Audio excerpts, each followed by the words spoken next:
Yes. Actually enjoying myself. I've Yeah. learned so much. I've learned so much about me. Mm-hmm. Mm-hmm. How did you feel doing your podcast? What did that do for you from, because that's what I wanted to ask you. Introvert. What is your I Mm. hear you refer to yourself as an introvert. What Yeah. is your definition of introvert? So I can make sure I have a full and complete understanding of what you mean when you say that. So what I mean when I say introvert, and it's really probably more of the textbook definition of it anyway, is someone who draws from within, draws their energy from within. Like usually with like extroverts, they're a little bit more dependent on like the external circumstances, specifically like people. Like they draw their energy from other people. Whereas for me, as an introvert, while I can draw my energy from people, I draw it more so from within. So like when I create, I don't necessarily have to be around other people in order to be inspired. I could be inspired by what's going on in life. I could be inspired by literally looking up in the sky and seeing a certain shape of a cloud like, that makes me think about cupcakes. I'm gonna write a song about cupcakes. I like cupcakes. Don't do that. I want a cupcake. Why would you do that? I'm distracted. Buttercream icing. Come on, man. Wait for me, man. What? It's just it's just drawing energy from different places, like where you draw your energy from. Like, or you could think about, say if I look up in the sky like, that makes me think about a cupcake. Then I kind of sit with that thought in my mind, in my heart, in my spirit, and like, how can I flip cupcakes into a song that actually has a little bit more meaning, which I have done plenty of times. You know what I'm saying? I could take something as simple as, what is a song that I took and flipped into something, Butterflies. I don't even remember the song because I don't even have the song. One of Gladiator, who he has the song. He never released it, but it was a song about butterflies. So I literally sat and like studied what butterflies do, how butterflies do it, in order to make it a metaphor for love. And so like, but that's the type of stuff I'll do. Like I'll just sit with myself and be like, or really sit with God and be like, okay, how can we approach this song and make this what it is? So that's really when I define myself as an introvert, is that I don't like to say self-sufficient because I'm never truly myself doesn't just suffice, if that makes sense. Yeah. But at the same time, I draw from kind of sort of like just really sitting and thinking about things, feeling my feelings, thinking my thoughts, really doing like analysis in my mind, or just kind of being more of an observer than a person that has to feel like they have to fill the room with words and energy and talking and all of that stuff. And there's nothing wrong with that. But for me, like when I interact with other people, it takes more out of me than say somebody that's an extrovert. An extrovert can probably like, people for hours and hours and hours and be just fine. Whereas like an introvert, it's like, that's cool. Now I need to go off in this corner and recharge so I can go people again. It takes a little bit more out of an introvert to people than it does for somebody who's not, So it's really just, an introvert is just somebody who's like just inwardly charged and energized. Inwardly charged and energized. Inwardly. You keep using the word study. You used it all during the interview, the conversation. The word study came up so many times that it's something that you do. You study your art, your craft. You study your own thoughts. Yes. You study. What was this something? How did you start doing that? How did you know that was something you needed to do? Well, probably the simplest answer is my mother's a school teacher. Well, now she's a retired school teacher, 43 years in DCPS. That is yes, yeah, and a good amount of that time was in Southeast DC. So say less. So growing up on the east of the river, you already know. But because she was a school teacher, and one of the things that she used to always tell me whenever I would ask her what a word meant, she would tell me to go look it up. And she would tell me, she's like, I could tell you what this means, but remember, I'm not a dictionary. We have a dictionary, so you should go look it up. So between my 10th grade humanities teacher, actually she was my 10th and 12th grade humanities teacher. Shout out to Miss Anna Kinsman, School Without Walls, senior high school. She was the type of person, like, when we would read, if we got to a word that was a word that she even thought we didn't know, and if we got to the word and we didn't know it, we would get embarrassed in front of the class, because she'd be like, look, how are you reading something and you don't know what it means? So from the first time she ever did that to me was the last time she ever did that to me. I was like, oh no, every single time that I don't know something, I write it down, I take notes on it. And so that whole, between my mother, between Miss Kinsman, and a lot of different experiences in life, I've become a student of pretty much everything. Like I should have wore the shirt tonight, since I said study so much. I have a shirt from my merchandise line that says student of life for life, because if you're not constantly studying life, then you might as well not be living. Because how are you evolving? How are you learning? How are you growing if you're not constantly studying the things that make you and the things that make the world around it function the way it functions? You know what I'm saying? If you're not, and if you're, spiritual like we are, you know what I'm saying? If you're God revering people, because I don't like saying God fearing.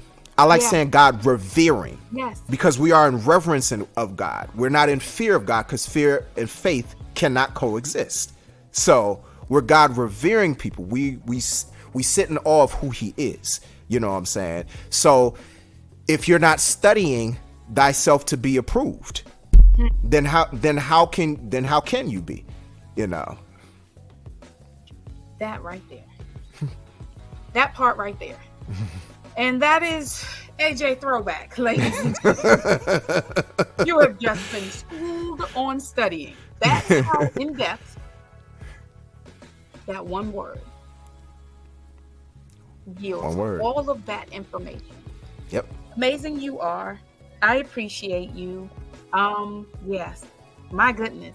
This was I know you were like, where's she going with Prince? But it's funny, and I should have said this during the podcast. What's interesting about you saying that, I have a song called Independence Avenue, and it's a song about being an independent artist. And in the song, I reference the whole thing of Prince having written slave on his face. I said, and this should have been the lyric. Oh, I'm so mad at myself now, because it should have been the lyric. What should have been the lyric? Go ahead. I said, I'm a king, walk around wearing master on my face. That should have been the lyric. I'm so mad I didn't say that during the podcast.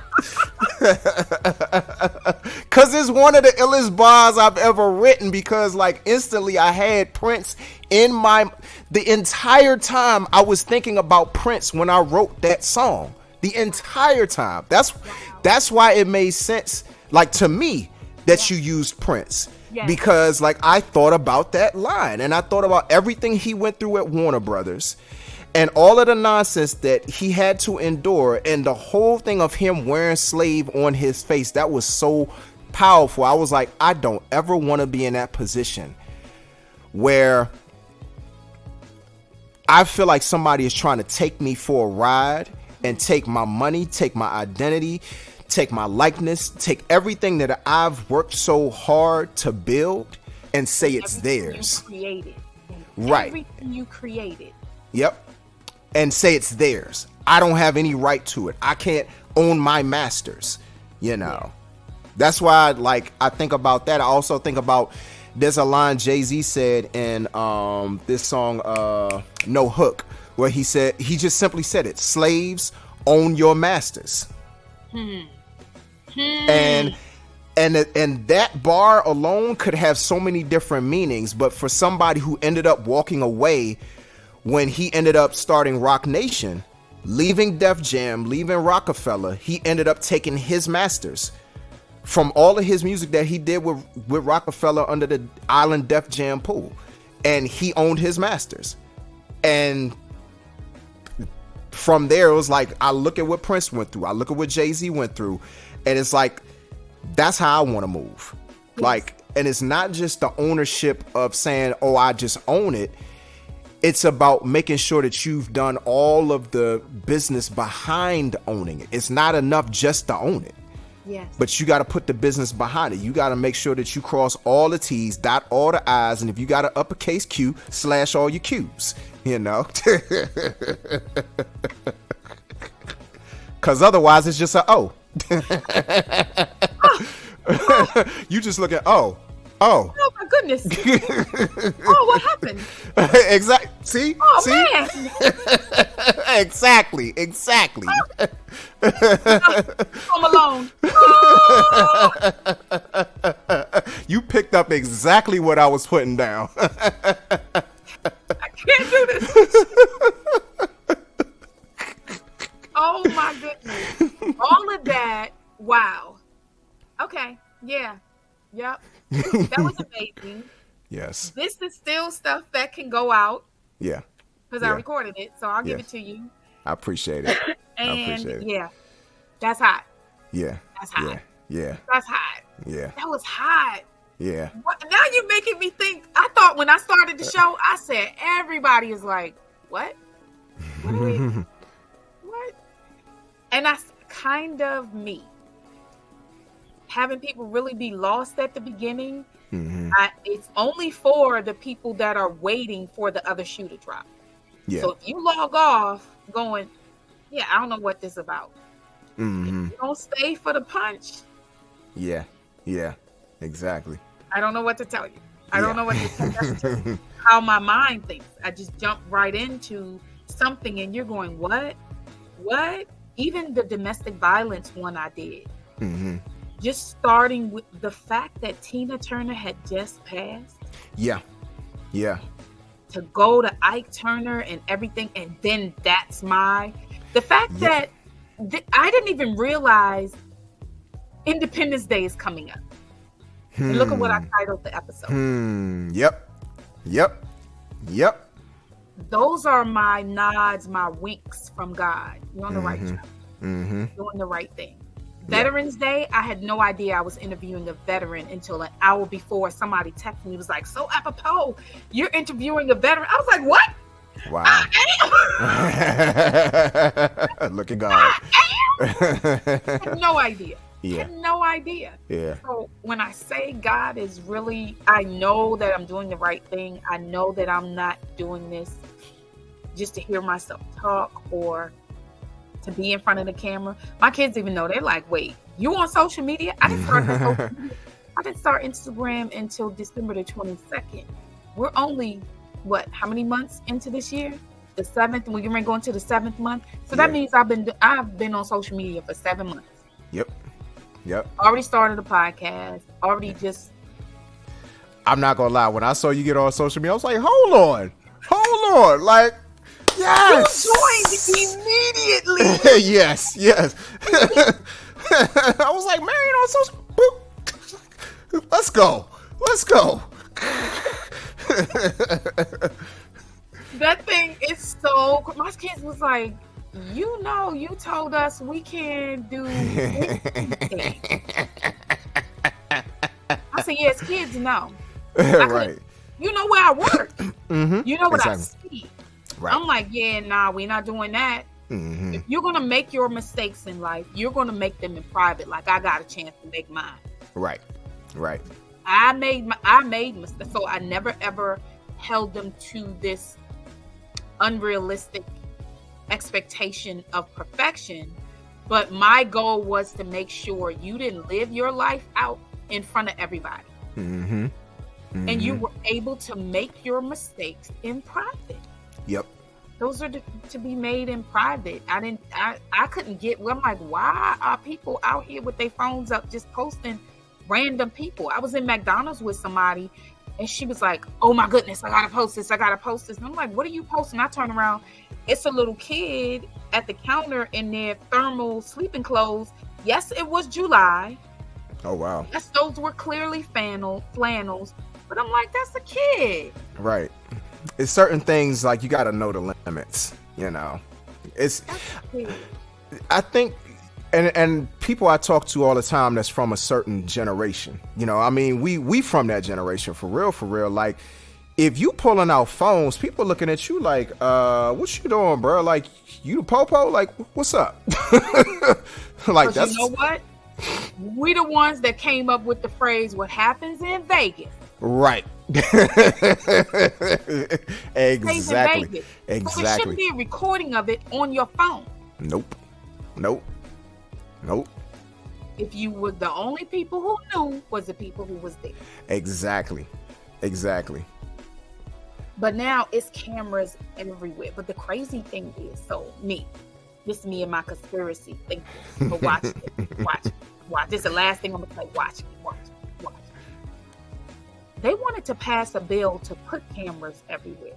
They knocked it down. Mm-hmm. They found a whole different way of doing it by putting it in our phones. Yep. Having social media where we post everything. Mm-hmm.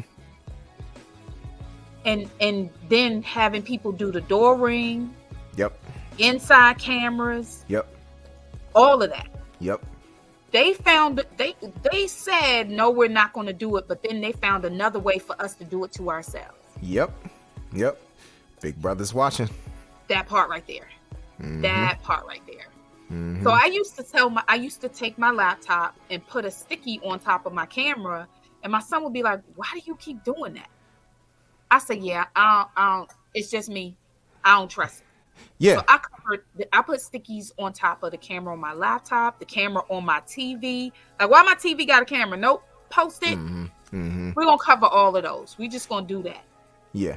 Yeah. Now I did a virtual meeting with him and I go, Manuel, I can't see you. He said, oh, my cover's still on. I said, oh, you got a cover on your camera? Yeah. I have. Why you got a cover on your camera, son? Because, Mom, you never know. Somebody could be, in my mind, I'm like, oh, now she not crazy. Yeah, they got the little slide joints you can do.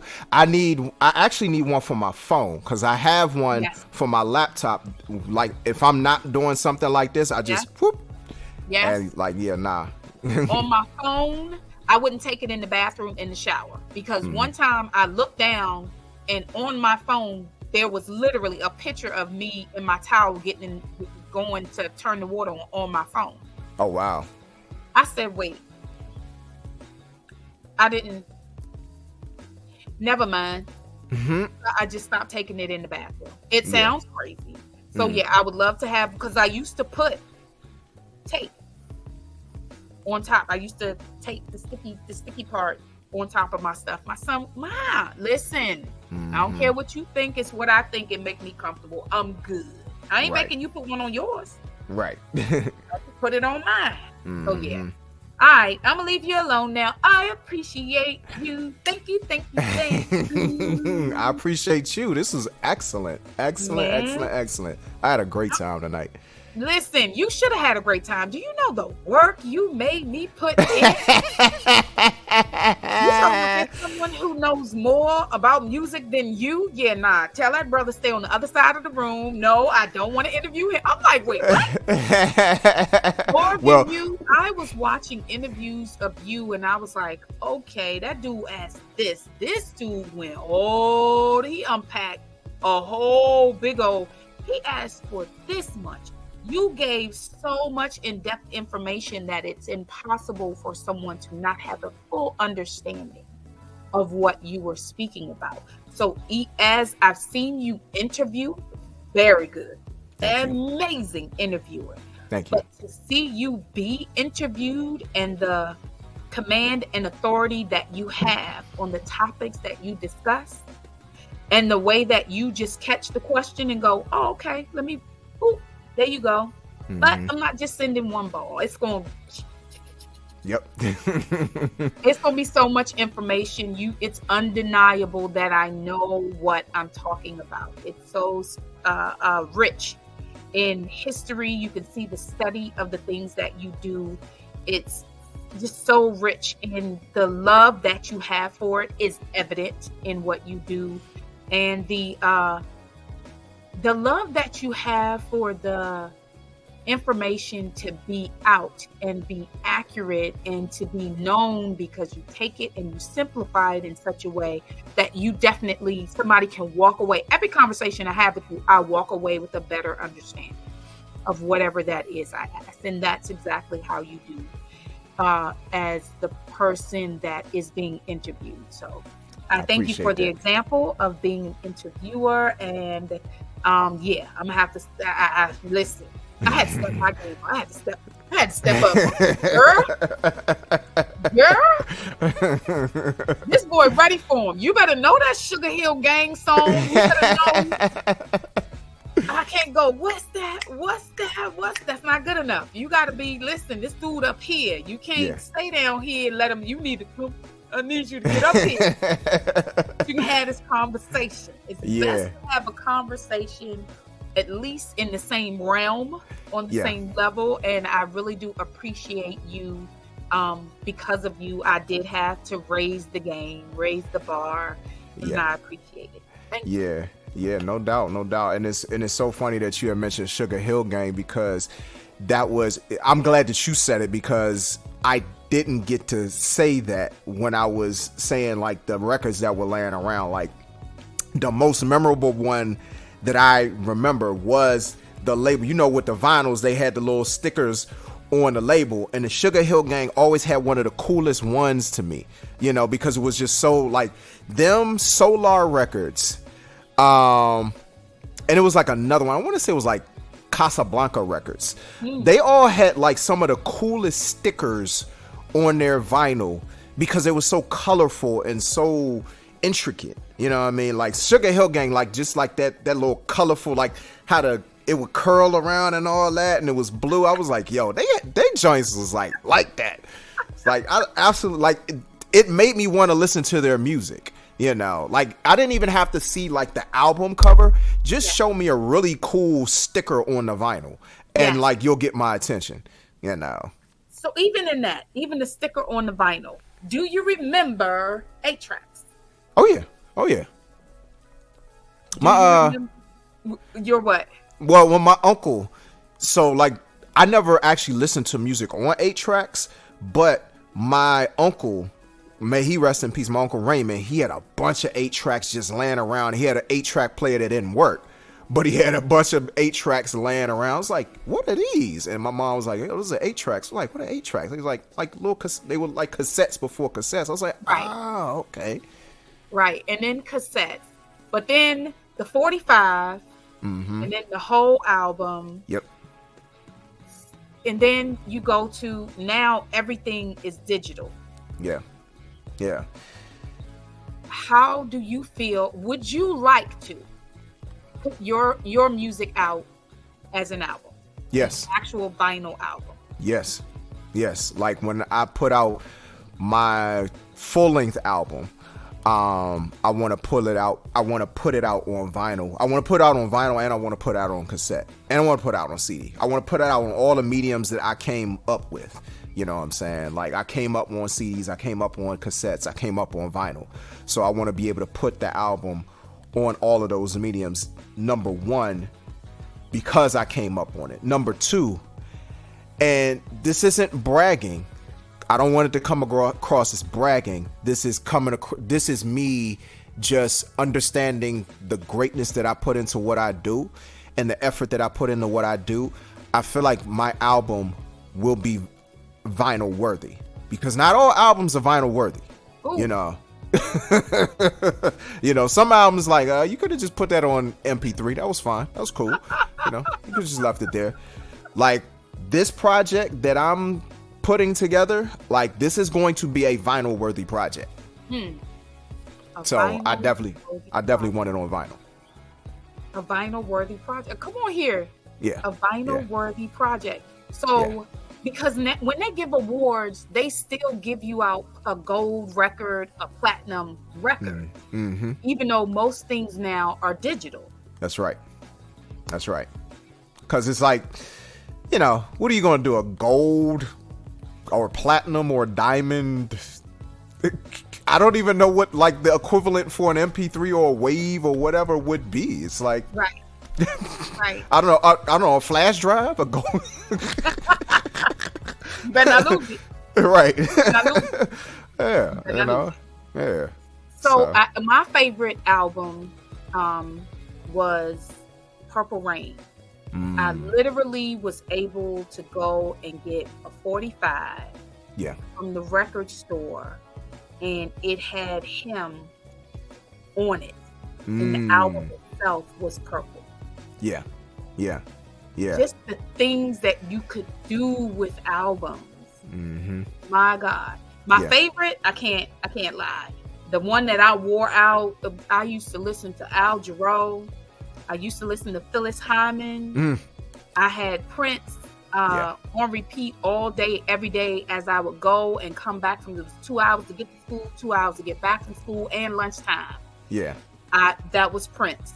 Yeah. But when I would get home, I cannot fib. The one that got the most play was Michael Jackson, Off the Wall. Oh, yes. As far as an album. Yeah. Because I had my cassette, so I was listening to Prince going and come. That was all day, every day.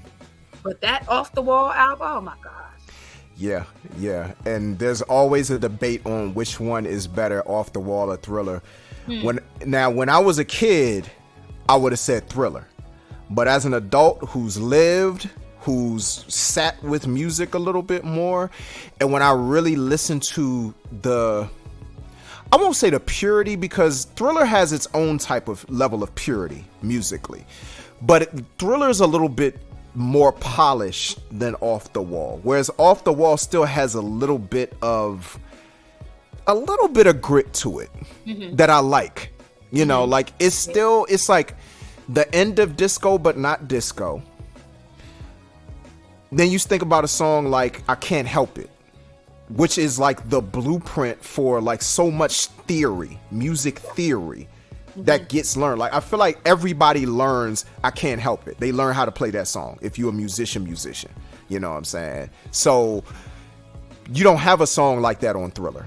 It's only on Off the Wall, you know? Right. So whenever I think about like which album to me, like I gravitate more toward listening to, it's Off the Wall. It's just sonically, like, to be 1979 and put that album out, like Mike was ahead of his time.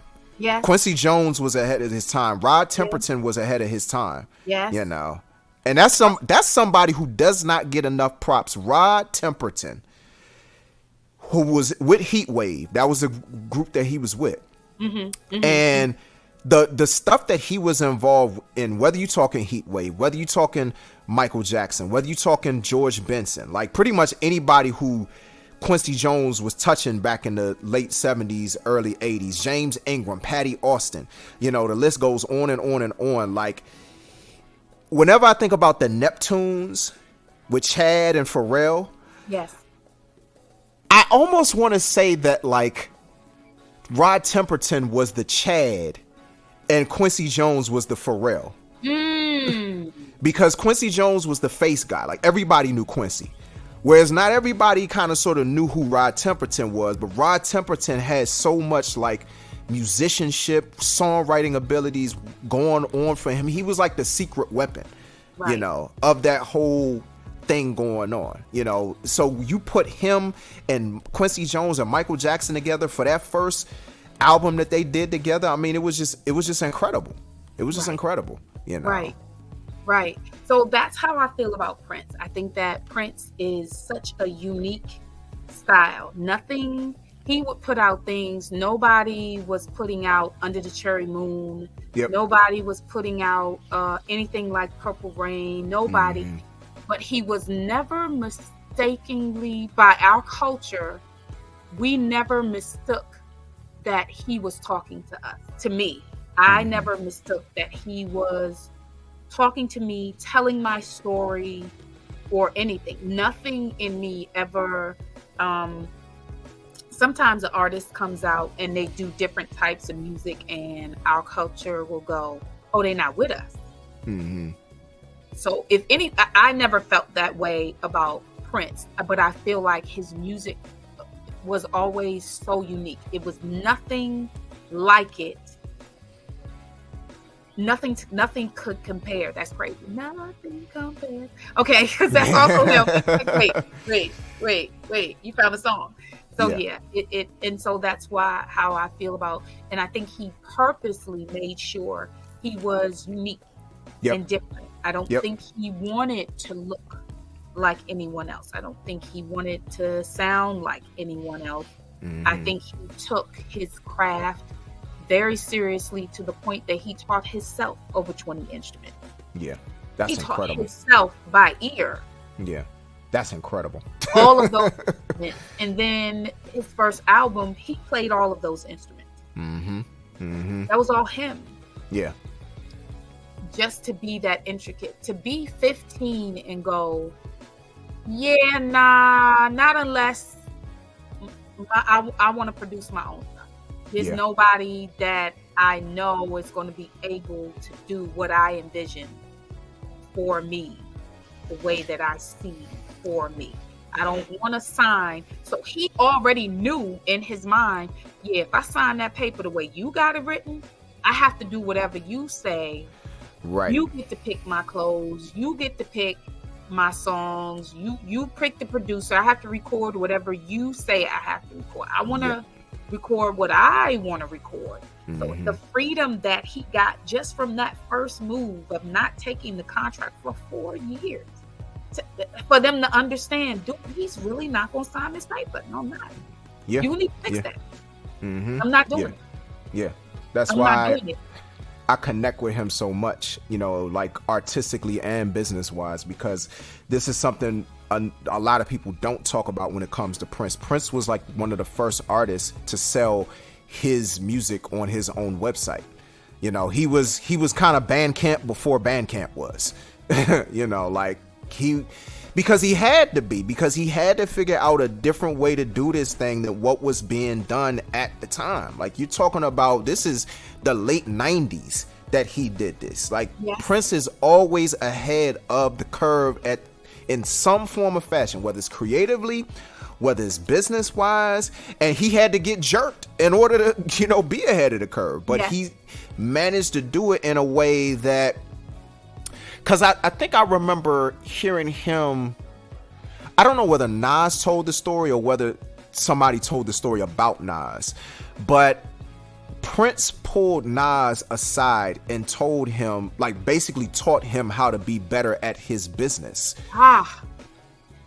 Because it was like he saw what was going on, Nas being on Columbia. He was like, look, you got to do this differently. I respect you as an artist. I think you're awesome, but you got to do your business differently, and that's big. Like, if Prince is telling you that means he actually rocks with you as an artist and as a person enough to actually give you that tutelage, That's why he started doing interviews. Everybody's like, oh, he's starting to do interviews because he doesn't feel relevant. He doesn't feel this. No, he started doing interviews because he wanted to make sure. He said, no, I want to make sure the younger generation doesn't lose the authenticity of music. Yep. Because if you're going to synthesizers and you're just computerizing everything, you're losing the authenticity of music. So I'm here. I'm speaking now. I'm not speaking for personal things. Yeah. I'm speaking to educate the youth. Yeah. The ones that are coming up now, I'm like, oh, wait, this is going the wrong. I'm going to need to say something. I'm going to have to start speaking. And that's why he started interviewing. Yeah. Yeah. I think that's why, like, thinking about what you just said, I think that's why like he was such a huge fan of Janelle Monáe, because Janelle Monáe is probably the new age answer or new age kind of version of Prince at this stage, because like what she does is so different than what anybody else has been doing. I mean, she started off that way. I will never forget the first out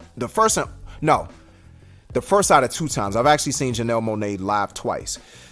And both times that I seen her, I think they were about 10 years apart. So the first time I saw her, she was actually an artist under Big Boy on his Purple Ribbon label. Because it was her and this other artist named Scar. When I say that the crowd didn't know what to do with her, because we were at the Zanzibar, mind you. That crowd had come to see Glenn Jones and I think like John B. That crowd did not know what to do with Janelle Monáe. I knew what to do with her because I had already known of her, but they did not know what to do with her. Fast forward 11 years later, I see her at the Fillmore in Miami, and that stadium is packed for her. Yes. Because she made a career of being herself, being authentic and true to who she was. And it took having people like Prince to believe in her and to encourage her to continue to lean into that and be who you are artistically. And people are going to rock with you. You know what I'm saying? Like, you're going to have supporters. You're going to have, like, you're not just going to have fleeting supporters. You're going to have steady supporters. Yeah. You know, and that's what it's about in this game. It's, you know, it's funny because I was just having a conversation with somebody about rap. And we were talking about how a lot of times rappers feel the need to copy off of other people in order to, like, be accepted in the industry, because the industry tells you can only talk about, like, this limited amount of subjects. I forget what we were talking about. Oh, artists not evolving with their supporters, not realizing that their supporters want more out of them. Yes. And so, you know, I had commented, I forget what my exact comment was, but one of the people that he mentioned was Kanye. And he was saying how Kanye was given the permission once he was popular. And I was like, well, actually, he was different from the start. He didn't sound like anybody from the start. So I don't think it was so much about him being given permission once he was popular. It was always about him saying, I can sign my own permission slip. I'm good. Yep. Always. Always. He was asking Jay. He was like, oh, okay, you want to act like that? Fine. I'll do it. Right. Exactly. I'll do it. Get in a car accident and still do it on the schedule I was doing it. Threw some wire on my teeth. Yep. And I'm still going to spit. Yep. Exactly. Exactly. If that isn't a sign, like, who else has done that? Right. Successfully to that level, to make a song with their mouth wired shut, and that joint be a hit. And every single word. Exactly. You felt every single letter of every word he said. You felt it. You felt it. You felt everything he meant when he said that thing. Yep. It's like, oh, and this ain't even gonna stop me. It's like, wait, that didn't stop you? Dude, your jaw is wired shut. Schedule the studio. Yep. Exactly. I'm paying for it. What's the problem? Like, hey, I want to record. And then start the journal off talking about a boost for breakfast, an insure for dessert. They had the pancakes. I just sipped the scissor. Like, come on, you start the song off clever, you know, and visual. Like, you see everything that he's saying. No, like, who else starts a song off like that? This is the first song that Rockefeller is actually giving you. I mean, you had to twist their arm to make them release a song on you as one of their in-house producers. And you had to make believers out of them. His whole career was, I'm going to take charge. I'm not going to let anybody give me the permission Yes. to be who I am. This Yes. is who I am, Yes. and I'm going to continue to be who I am, for better or Yes. worse, with Kanye. Yes. But but he still took charge of his own destiny. And the point that I was making to the brother was, if every artist did that, Yeah. the industry would be at the mercy of the artist and not the other way around. Yes. Yes, sir. Yes, sir. Yes, sir. But I love that you came on here tonight and you told people how to make their own stage. Yes. Yes. How to make their own stage. It's important. It's important. You know, the key thing is, and this is something I should have mentioned during the show too, is in terms of blueprint, figuring out who your audience is. The worst thing you can do as any artist, independent, major, whatever, is say, oh, I want to make music for everybody. Your music ain't for everybody. Like, that's the first thing that you got to understand as an artist, is that your music is not for everybody. You have to go out and you have to find your audience. Yeah. And it might, now granted, that audience might be wide ranging, but that still doesn't mean that your music is for everybody. If you make a specific type of music, you have to find a few people that rock with you and keep magnifying those people, those types of people. And like I said, they may look different. They may come from different backgrounds. They might like different things. Some might like sports. Some might like anime. Whatever it might be, you might find a bunch of people in between. But the bottom line is figuring out who your audience is and just continuing to magnify that audience. Your audience is not everybody. Because I know that your audience is, you make grown man music. Oh yeah, very grown. I am not in my 20s anymore. I will be 44 years old in September. I don't make music for 20-year-olds, but I make music that a lot of 20-year-olds can find themselves in, because I talk about life. Yes. I talk about my experience, and I don't just talk about my experience as just being the age I am. I try to do my best to bring it backward and bring it forward and talk about the lessons that I learned Along the so way. It's almost to the point, and once again I quote Jay-Z, the line where he said, I think it was in what's the joint, H to the Izzo, where he was like, Hove did that, so hopefully you don't have to go through that. Yeah. Like, that's how I feel. Joe did that, so hopefully you don't have to go through that, you know. Or Joe did that, hopefully you will go through that and better. Come on here. Come on here, because you were definitely an example to be seen and understood and gleaned from tonight. My God. I appreciate that. Yes. Yes. Yes.